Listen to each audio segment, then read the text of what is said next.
Welcome to the Patriotic Pulpit. I have a lot of different stories in front of me, things that are of intense interest to all of us. We have to talk about the Chinese spy balloon. We can talk about that. We can talk about what's going on in California, where prostitution and pimping laws have, the prohibitions against those have been lifted, and so residents are scared about those things and are appealing to the different administrative officials to release those. But, there are a lot of things taking place in America. Just a sampling of them is what we just mentioned. But I do want to focus upon one incident that occurred in Arizona regarding the 73-year-old rancher in Arizona who shot and killed a Mexican national who was on his property. And I want to think about that from the standpoint of property rights. But first of all, let's just talk about the story. And then I want to talk about, and I want us all to think about the constitutional concept of property rights and where are our property rights in America? So the story is, of course, as you know, a 73-year-old rancher. He was arrested. He was charged with first-degree murder for the killing of an illegal immigrant who had been tentatively identified as a Mexican citizen, a Mexican national. Now, all of the details about the shooting have not been released. We don't know all of the details, but we do know the basic outline of what's taking place. And it's unknown whether the perpetrator, the rancher, George Allen Kelly, and the deceased, Gabriel Cuen-Butimea, it's unclear whether they knew each other. The killing occurred on January 30. Kelly's arrest was preceded by authorities finding the dead body of Cuen-Butimea on Kelly's cattle ranch. The Mexican national was identified as a Mexican voter, or from a Mexican voter registration card that he had on his body. Now, Kelly's being held in Nogales, Arizona. He lived just south of Nogales, just close to the border, and the bail has been set at $1 million by Justice Emilio Velasquez.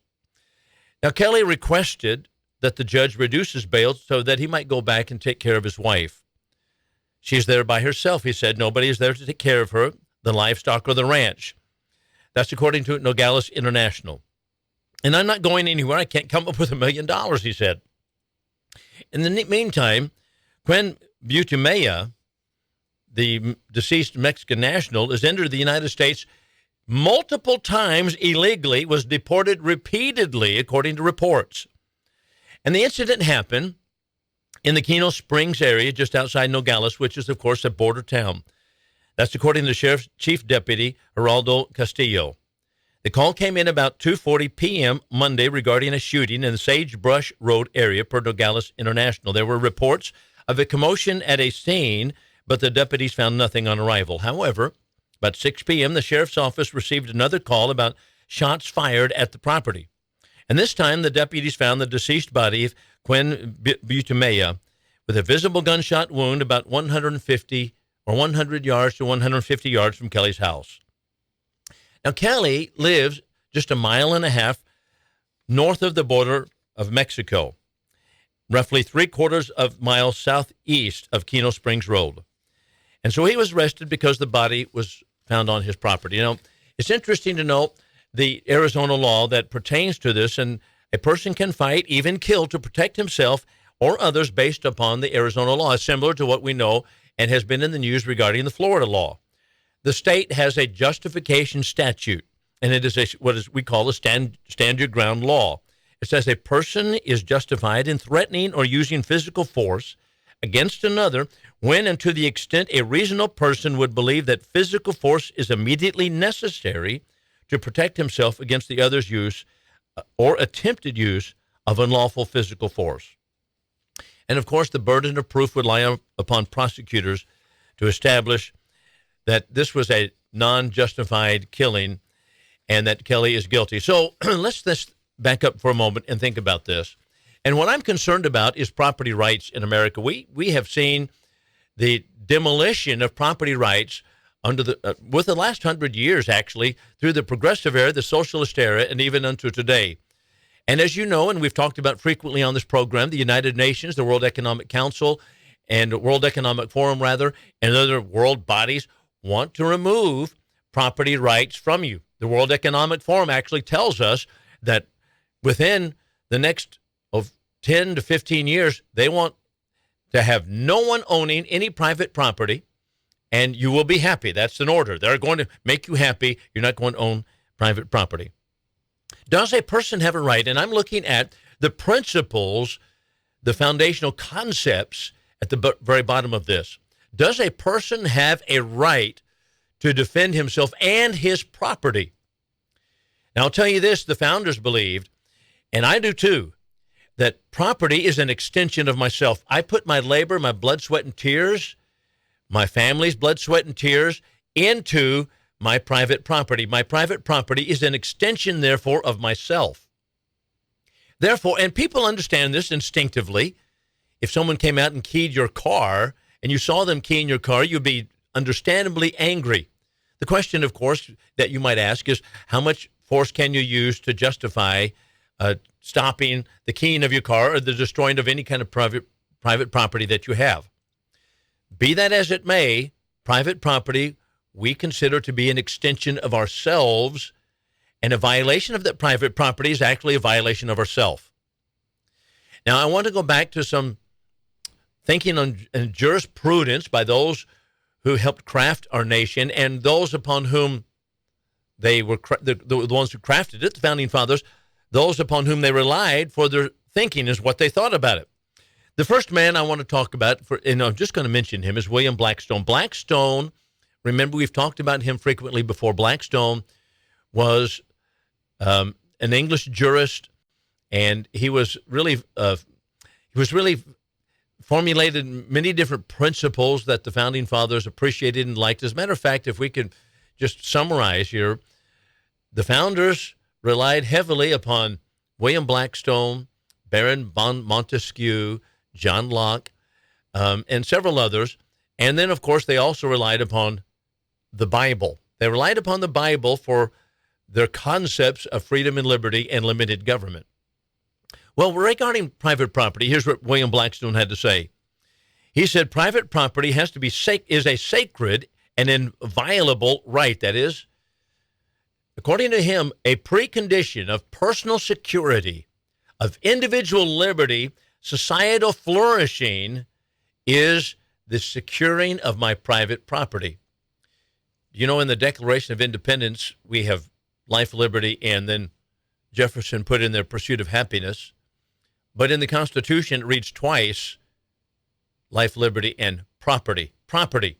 Fifth Amendment, 14th Amendment.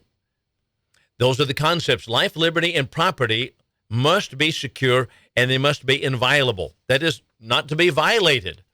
And I should have the right before God to defend my private property. So let's go now to the Declaration of Independence, one of the statements that is made there. And then, you know, the founders were tired of having the fruits of their own labors confiscated by an overpowering British government, and so they declared themselves free and independent. And most American school children used to be able to recite the claim that all men endowed by their Creator with certain inalienable rights, life, liberty, and the pursuit of happiness, or life, liberty, and property. But here's something else that they put into the Declaration. He, King George III, that is, has erected a multitude of new offices, sent hither swarms of officers to harass our people, eat out their substance. He has combined with others to subject us, imposing taxes on us without our consent.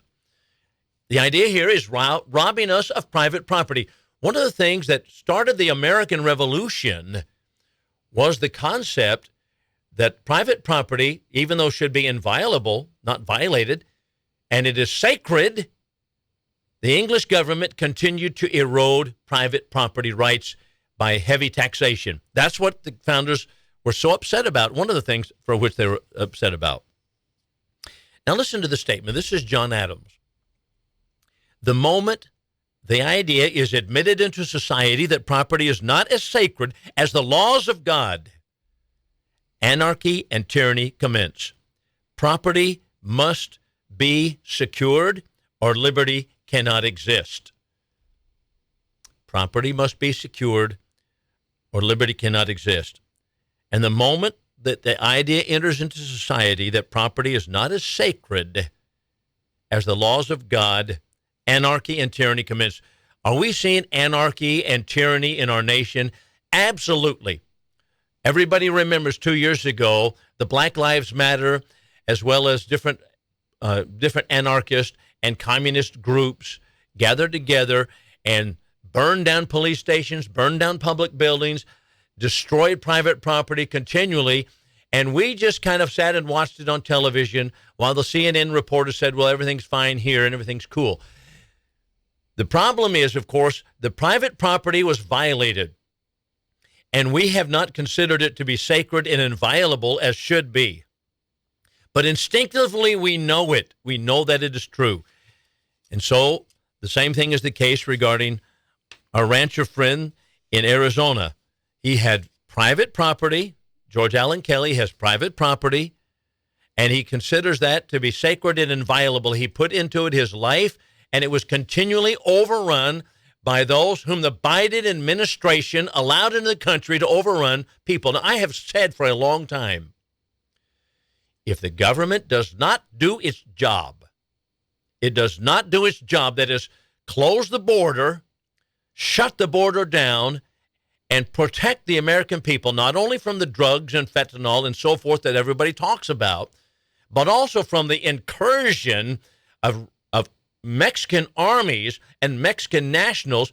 And you think they're not armed? Well, they are. The drug cartels are armed. They're located on top of the mountains in Arizona. They actually control the border. We have been invaded. That's what's taking place. And our government has refused to protect the American citizens. Its number one and primary job. And I've said for a long time, if the government is not going to do it, if they refuse to do their job, then people are going to take it into their own hands, innocently, as I believe this Arizona rancher is.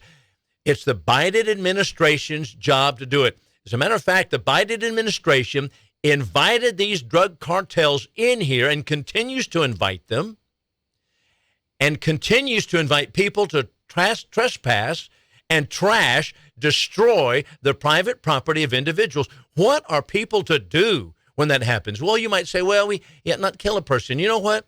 If a person is breaking into your home, that's your private property. You feel the right that you would be able to shoot. And that is exactly what's taking place here. And it is distressing to me that we don't have the private property concepts embedded in our minds as our founding fathers did. Listen to what James Madison had to say. Government is instituted to protect property of every sort. Boy, let that soak in. Why is government instituted, Madison? To protect the property of every sort. This being the end of government. That is, it's the very job, the basic job of any government is to protect the properties of individuals in that state. That's why we formed a more perfect union, to protect our private property. But when the government refuses to protect it and becomes actually a part and parcel and an accomplice with those who are violating private property, we're going to have chaos. So what I'm saying is the dead Mexican national on the Arizona rancher's property is Biden administration's fault. It's their fault for allowing this kind of thing to go on. The general principle is that we must have private property rights or we don't have freedom. We'll be back in a moment. Let's continue just a little bit about George Allen Kelly, South Arizona rancher, private property. I want you to think about private property rights. Generally, we're speaking about the principles, the very concepts of it. There was a time in American history when private property ownership was considered to be sacred and inviolable, as William Blackstone put it. Let's talk about John Locke for a moment. John Locke was one of the brains that were behind a lot of what Thomas Jefferson had to say, and our founders relied upon John Locke as well. So, as I mentioned, John Locke, William Blackstone, Baron von Montesquieu, others. The economist John Locke, whose writings and ideas had this major influence on our founding fathers, said this, that life and liberty are secure so long as the right of property is secure. Do we feel that our personal liberty is curtailed in America? Absolutely. Absolutely it is. Why is that the case? Well, it's because private property is not secure. Locke advocated that if private property rights did not exist, then the incentive for industrious persons to develop and improve property would be destroyed. That the industrious person would be deprived of the fruits of his labor. That, of course, is absolutely true. Then he made this comment also, or actually I'm summarizing it. He said that marauding bands would roam about the country and confiscate by force the goods produced by other people, and that mankind would be impelled to remain on a bare subsistence level of hand-to-mouth survival because of the accumulation of anything of value that would invite attack. Now, that is exactly what takes place. For example, if you go back and look in Iraq, Iran, Syria, Arabia, the Muslim countries, that's exactly how they have lived and continue to live. That is, you have to associate yourself with a band of people, or you can talk about the Indians in America. Associate yourself with bands of people in order to protect what belongs to you, whether it be the horses that you have, the teepees that you live in, the land that you're living upon, whatever it may be, and the resources that you utilize. All of that is the case, and you do that in order to protect your private property. So the reason that men form governments to begin with is to protect your property. That's why we have laws to protect private property. And George Allen Kelly protecting his private property. That's what he was doing. What kind of society have we if we cannot protect our private property from the continual incursion of people who don't even belong in this country and posing a danger and a threat continually to the American citizens? What kind of country do we live in? And if you do protect your property, then they put you in jail. Well, now I want you to think back what I just mentioned about John Locke. He said if we don't have that, then marauding bands are going to confiscate by force the goods produced by others, and they're going to be trashing your property. That's exactly what is happening on the border. And that's what John Locke had to say about it. Now I want to think about controlling private property and what has happened in the governments around the world, just reaching back in history. For example, the Soviet Union. The Soviet government excused every action that they took under the banner of equality for all. So they wanted to have equality, diversity, equity, and inclusion. That's what they wanted. So they confiscated the private properties of individuals to redistribute it among the citizens of the Soviet Union. And so the people had no private property rights. That's what Karl Marx had wanted. That's what he called for. And that's the track that our American government is now on. Karl Marx's track that there is no such thing as private property, or at least it's not inviolable. It is not sacred at all. So, and we know that because, by the way, this is the tax season coming around, and they're going to be confiscating properties, private property of individuals, the government is, and they're going to have it enforced by the 87,000 IRS agents that are going to be armed.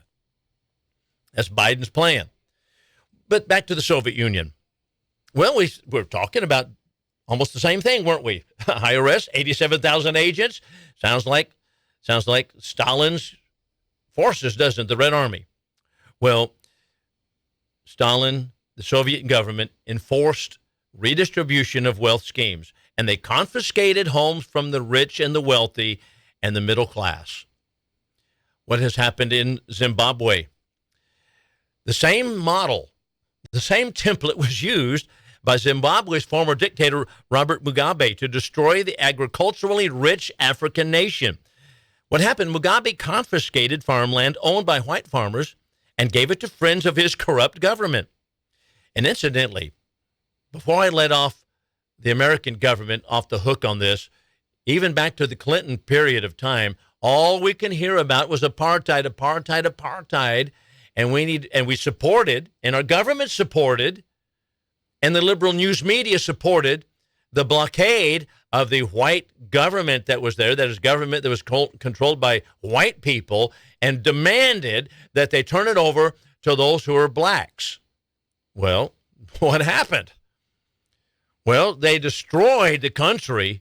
Robert Mugabe confiscated farmland and gave it to people in his corrupt government, most of whom had never even seen a farm. And the result was economic disaster, widespread poverty, and hunger in a land that once fed the entire continent. At one time, Zimbabwe fed the entire continent of Africa. But no more. No, we got in there and helped Mugabe out. So the nation of South Africa is now following in the murderous footsteps of Robert Mugabe, and it continues to attack white farmers, taking their property, putting it into the hands of those who know nothing about running a farm, and killing the people who own them. So Locke warned us, John Locke, that human civilization would be reduced to the level of a pack of wolves and cease to exist because lack of control and protection of our own private property. Caused by fear and insecurity, that's what would happen. And private property ownership, Locke argued, would bring stability, wealth to individuals, leading to prosperous society of men. And that's because of legal ownership of property. That's the key to productive development. And so America became one of the wealthiest nations on the earth because of that. But we've reversed all of that. And now, Joe Biden, single-handedly, with the help of the Democrat Party, of course, and the mainstream media and big tech, all colluding together, have destroyed private property rights all across America. And what has happened to Rancher Kelly can happen to any of us as well. Now, before we take a break, I want to make mention of the fact we've changed the name of the program to Patriotic Pulpit. You can find it on Spotify. You can find us on Amazon Music app as well. The website is still up and running, American Liberty with Bill Lockwood. You can donate to the program. There's a donate button on there. I write articles pertaining to some of these topics on the News Talk 1290 website, and so you can go there, News Talk 1290. So there's how you can find me and the material that I produce or materials I put out. I also preach for the Iowa Park Church of Christ in Iowa Park, Texas, right outside of Wichita Falls. We have a website. It's iowaparkcoc.org. I write about all of these types of issues because these are biblically related issues. Private property rights, for example, found right in the Bible. And I write about all of these issues on the website there. So you can find articles that I have written regarding biblical materials, regarding political materials, what you might call political and societal issues. All those things are on those websites. So it's iowaparkcoc.org. American Liberty with Bill Lockwood. The radio show is called Patriotic Pulpit. And the website also here, News Talk 1290 website, articles relating to all these things. All right, we'll be back in a moment. Now, I wanted to bring this all down to the point of what's taking place at the border and the recent House Judiciary hearing that has just taking place and highlighting the border crisis for us. You can read about this on fair.org, and that news, that the site, it's actually fairus.org, fairus.org. And you can read about this material. You can read about all of this kind of thing on that particular website. We've had some of the representatives on the program before.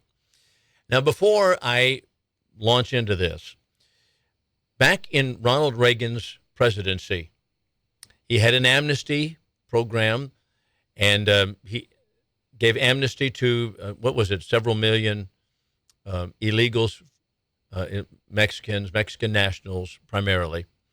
And the idea was, according to Edwin Meese was in his administration. Edwin Meese said that we thought it would be helpful to the border crisis and basically settle the border down. But he said after it happened, he said, really, it didn't help anything at all. But here's the interesting thing also. The Democrats promised at that time that they would secure the border. That's what Tip O'Neill and others of the Democrat Party wanted to do. We'll secure the border, and they promised they would do that, but we want the amnesty in here first. Okay, so that's what they did. What happened? They never secured the border. They didn't intend to secure the border.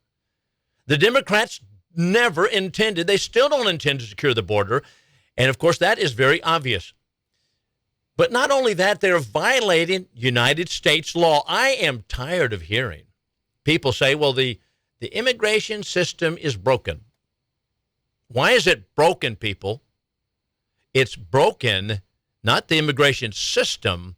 What is broken is the ability and the backbone of individuals to enforce the United States law. That's what's broken. We have broken backbones. We have broken the spirit of the American leadership.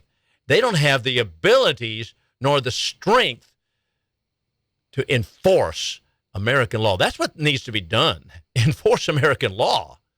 Just as President Trump was doing. And boy, I tell you what, they hated him for it, didn't they? The Democrats hated him. This is one reason. You can talk about the border wall. You can talk about Trump's border policies, and they see red right now.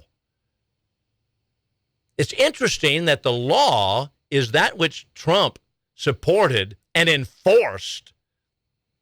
And he simply did that, enforcing what was already on the books. And the Democrats can't stand it. Consequently, when Biden came into office, we're not going to enforce the border. We refused to do it and actually invited illegals from all over the world to come into our nation, invade the United States, and it is having a devastating effect. We are seeing crime like we've never seen before. I talk to people all the time. My home state of Arizona, here in Texas, my adopted state, I used to leave my doors unlocked. I used to leave my doors open. I used to not even pay attention to this kind of thing. But now, not simply because of illegal invasion, simply because of lawlessness that has continued to go on under Democratic leadership and, unfortunately, weak-kneed Republican leadership as well. George H.W. Bush, or George W. Bush, I should say, wanted to stitch together Canada, United States, and Mexico, stitched them together in the North American Union. What was that all about? It was about ignoring the borders. The problem is not that we have a broken immigration system. We have not only broken backbones of people who can't actually enforce the law, but we have treachery going on in our government, and the Biden administration is causing it. Now, having said that, let me just notice the highlights of the hearing. This is the House of Representatives hearing, the Judiciary Committee meeting, its first full hearing on immigration. And this was this month. The hearing, entitled Biden's Border Crisis, Part 1, this is you can read it from fairus.org, highlighted the impacts of illegal immigration on the American people, from schools to health care, public safety, families who have lost loved ones to drug overdoses. It highlighted how Border Patrol is being moved from the border to help process individuals for asylum, allowing fentanyl to pour into the country between ports of entry. It also discussed the threat that cartels and traffickers may bring their dangerous and lethal antics to our soil. Now, I want to back up here and point out something also. The real culprit here is the American welfare system, the welfare state that we have created. The idea that we can give taxpayer money or taxpayer-supported monies to illegals coming in here, giving them hotel rooms, giving them food, giving them transportation, giving them places to stay, giving them homes, giving them places, that should be and should solely be occupation of churches and free will contribution organizations. That should be it. If that's going to be, but we need to be stopping the border anyway. But it should not be taxpayer funded. The welfare system, when you have a welfare check, People jump in here and be in here for maybe a year and get on Social Security and then get welfare, taxpayer money. That's a big carrot, isn't it? I had one person tell me, he said, well, we don't know that everybody's coming here for that. They're coming here for jobs. Well, you know what? I'll tell you what, let's do.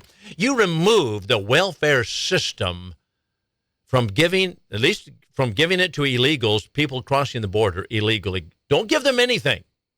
And you see how small the trickle will be of people coming across the border. You'll find out they're not coming here to work. They're coming here to graft and take money of the American taxpayer. Getting the American medical system that I'm paying for, getting into the school system that I'm paying for, getting into the housing that I'm paying for, the transportation, plane tickets that I can't even get myself.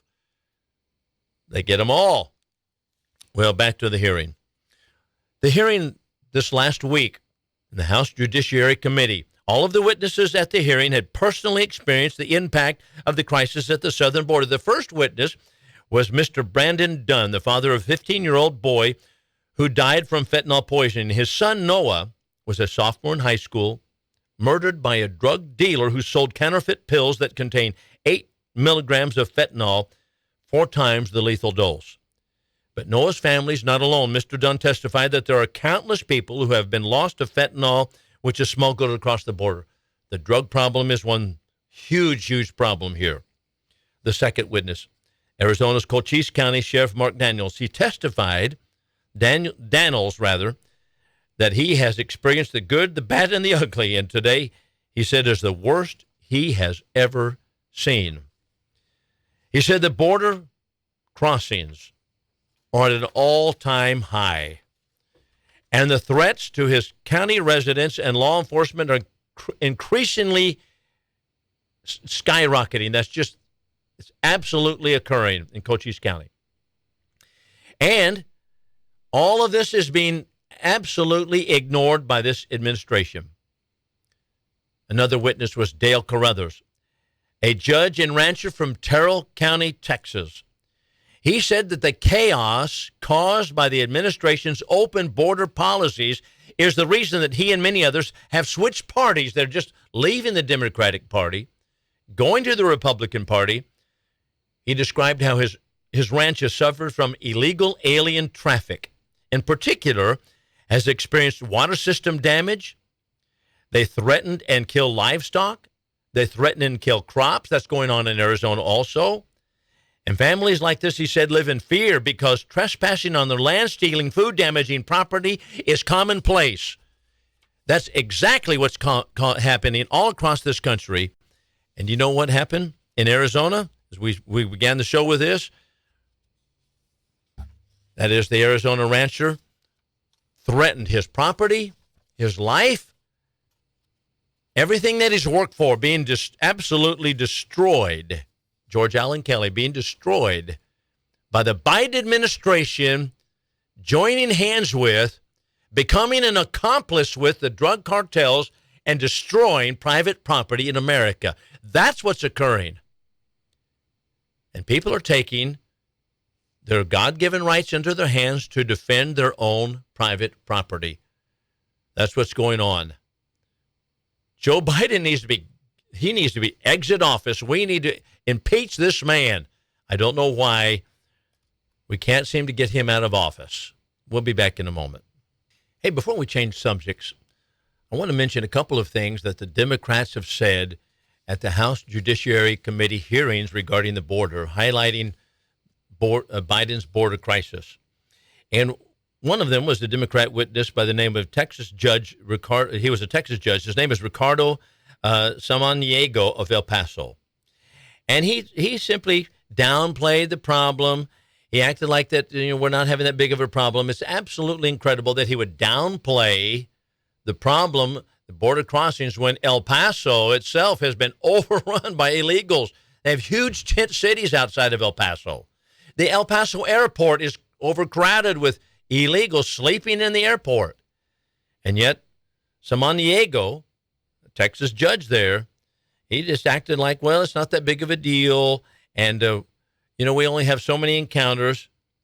He doesn't see how this can be a big problem. Here's another one. This is Representative Jay Powell, I guess that's Jay Powell. He's a Democrat from Washington. That's kind of a weird name, but anyway, Democrat from Washington. Oh boy, here we go. He says the Republicans are making a lot of statements that are not true, and they're using nativist arguments and talking about immigrants, and they're demonizing the immigrants. And he says all of this is a racist narrative. Racist narrative. That's absolutely incredible.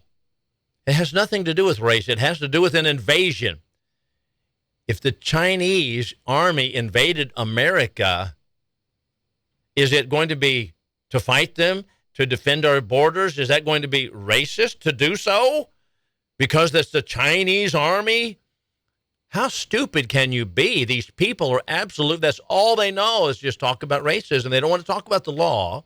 They don't want to enforce the law. They want to talk about racism.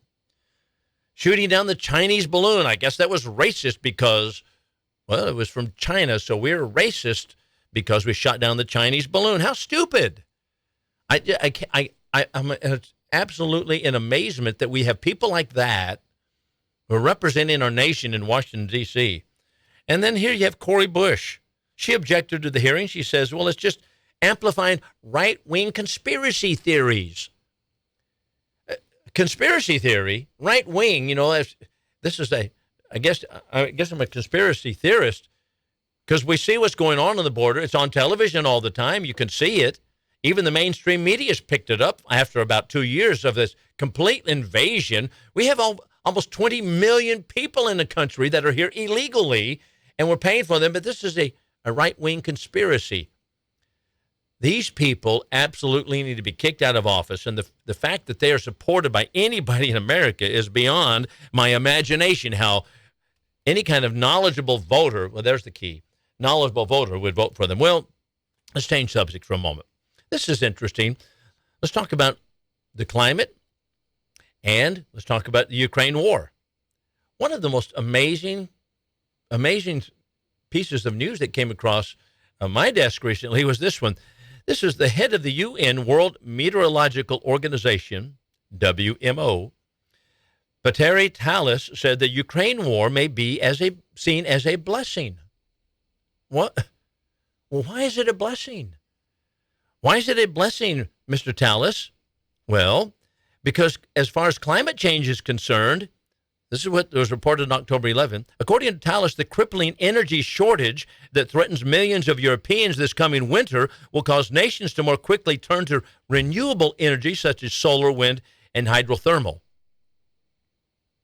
Now this is a world leader talking about the blessing of war, thinking that we're going to turn over to renewable energies that we're going to have to get away from. And by the way, that brings up that gas pipeline that was blown up apparently by Americans or American government operatives blowing up the pipeline. Now you see what really they have in mind. They want this war. This is to bring climate, because this climate change thing is they're serious. They want us to get off of fossil fuels. So Talas goes on to say, from the 5 to 10 year time scale, it's clear that this war in Ukraine will speed up our consumption of fossil energy, and it's going to speed up the green transition. So we're going to invest much more in renewable energy saving solutions. So from a climate perspective, the war in Ukraine may be seen as a blessing.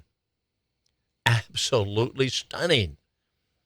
Climate Depot's Mark Morano said that Talas' statement essentially makes Vladimir Putin a climate change hero. So maybe the left better rethink their position on Vladimir Putin. He's a climate change hero. So the head of the UN's World Meteorological org said the quiet part out loud. He said he believes Russia's invasion of Ukraine is helping save the planet. Putin is the UN's new climate hero. This is from Climate Depot's Mark Morano. How clever. That's exactly what's going on. That is shocking, isn't it? So Talas made his remarks while promoting the WMO's, that's World Meteorological Organization, most recent State of the Climate Services report. The report is full of typical UN climate scare tactics, such as warnings about more frequent or intense extreme weather, water, and climate events. So who knows whether it's more severe or not. So the Ukraine war is a net good, according to the WMO, at least as far as the climatistas, that is, those climatologists are concerned, and they want to keep us under their heel. While admitting that the war and the associated energy crisis were a shock for the European energy sectors, even leading some nations, notably Germany, to return to fossil fuels such as the much vilified coal for the short term, Thales pointed out it may spur a quicker transition to unreliable sources of energy. And here's how he said it. Time is not on our side. Our climate is changing before our eyes. Sustainable energy security and reaching net zero by 2050 will mean a complete transformation of the global energy system. So gone are the free market, gone is freedom, and we're going to push you right into this. So great to have the war in Ukraine, according to the WMO. And Vladimir Putin is a good guy. The left needs to rethink their positions. They just cross themselves back and forth. You don't know whether the snake that made the track is going south or coming back, do you? Here's another news source, another news item. This is a French politician pointed out, amazingly, regards the COVID vaccine, the COVID-19 vaccine. President Macron of France never got the vaccine, never got the COVID vaccine. A former French presidential candidate, former member of France's National Assembly, is claiming that President Emmanuel Macron, who stated in January that he really wanted to make people angry, the unvaccinated people of the nation, is not himself vaccinated against COVID-19. Jean Lassalle of France's Resistance Party made the remarks in an interview with broadcaster NTD in October 10. Lassalle claimed that most members of the French government were also unvaccinated. Interesting, isn't it? Here, see, is the whole mindset of the global elitists and the American elitists. Good for thee, not good for me. We're going to give you socialized medicine, said Barack Obama, but it's not good for me. That's exactly their position. And the same thing regarding the COVID-19 vaccination. Macron, who pushed the vaccinations in France, I think even at one point I read that they insisted that you've got to get vaccinated, and then boosted, triple boosted, quadruple boosted. And then if you don't continue to get boosted, then you're going to be considered unvaccinated. Continue to get boosted. But President Macron never got the shot. Amazing, isn't it? Well, Lassalle explained why he took the jab. This is the man who blew the whistle on Macron. He said, because I was an MP, I didn't want to give the feeling that I wasn't doing my job, but I did not know that Emmanuel Macron was not vaccinated at the time. I did not know that most of the government members were not vaccinated, and I did not know that many of my fellow MPs were not either. I wanted to set an example, he said. So Lassalle blamed Macron and former UK Prime Minister Boris Johnson for strongly suggesting, and some people would say pressuring, that would be the better word, that everyone take the experimental shots. This was the time when Mr. Macron, Boris Johnson, and all the others encouraged everyone to get vaccinated, he pointed out. They want everybody to get vaccinated, but not themselves. And now we're finding out that there have been real problems with all of the vaccinations from the very beginning. Well, what's going on? What's happening is totalitarianism, the Great Reset, as we've talked about week after week regarding the World Economic Forum, Klaus Schwab, and all the others. That's what's happening across the globe. And the Great Reset includes erasing the borders of America, as we've talked about earlier. It includes controlling your lives to the very nth degree, telling you what vaccination to get and what not to get, what to put in your body, what not to put in your body.